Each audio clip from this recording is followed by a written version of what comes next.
Hallelujah. પ્રણીકો આ પ્રભુ ઈસુ ખ્રિસ્તનો બહુ જ આભાર માનું છું કે ઈશ્વરે આ દસનો દિવસ આપણા જીવનમાં આવ્યો.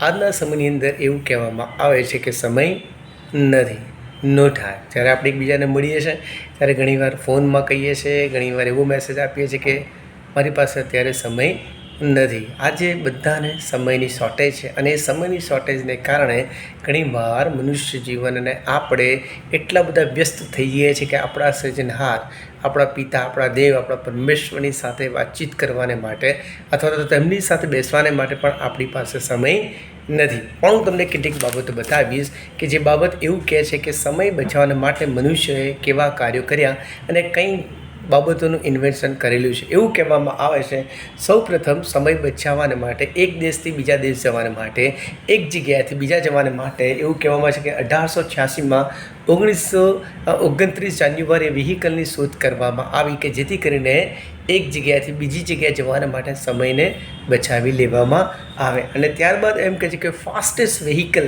પ્લેન રાઇટ બ્રધર્સ 1903માં તેઓના દ્વારા સર્ચ કરવામાં આવ્યું, ઇન્વેન્ટ કરવામાં આવ્યું કે જેથી કરીને બહુ જ ઝડપથી આપણે બીજા દેશમાં જઈ શકીએ. અને આપણે જાણીએ છીએ આજના જમાનામાં બહુ જ ઝડપથી આપણે એક દેશથી બીજા દેશ જઈને આપણો કિંમતી સમય બચાવી શકીએ છીએ. એવું કહેવામાં છે કે ટેલિફોનની શોધ 1876માં ગ્રેહામ બેલ દ્વારા કરવામાં આવી કે જેથી કરીને આપણો સંદેશો એક વ્યક્તિથી બીજા વ્યક્તિને બહુ જ ઝડપથી વિધિન 1 સેકન્ડ પહોંચાડી શકીએ છીએ અને આપણો સમય બચાવી શકીએ છીએ. ત્યારબાદ એવું કહેવામાં છે કે 1973 સ્માર્ટફોન માર્કેટમાં આવ્યું, ઇન્વેન્શન કરવામાં આવ્યું અને સ્માર્ટફોન દ્વારા ફક્ત સંદેશો નહીં, ઇવન એવું પણ કહેવામાં આવે કે મેસેજ કહેવામાં આવે,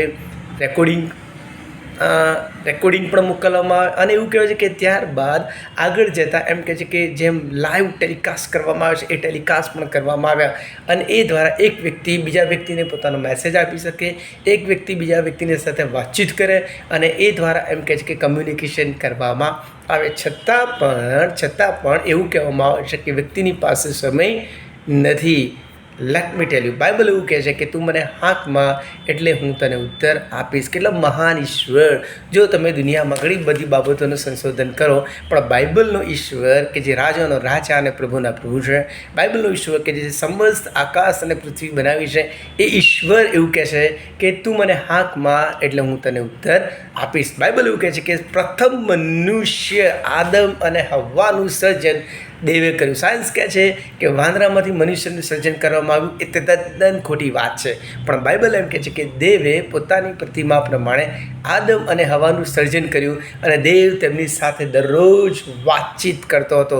એ જ ઈશ્વર આજે તમારી સાથે દરરોજ ને દરરોજ વાતચીત કરવા માગે છે. He is interested. તે બહુ જ તમને પ્રેમ કરે છે અને તમારા જીવનની દરેક સમસ્યાઓ, તમારા જીવનની દરેક મુશ્કેલીઓ, તમારા જીવનના દરેક પ્રશ્નો, તમારા દરેક જીવનની સારી ને નરસી ને ખોટી ને દુઃખભરી ને સુખભરી બાબતો તમારી સાથે શેર કરવા માગે છે. Because he is a creator. એ તમારો સર્જનહાર છે, એ તમારો બાપ છે, એ તમારો પિતા છે, એ તમારો પરમેશ્વર છે.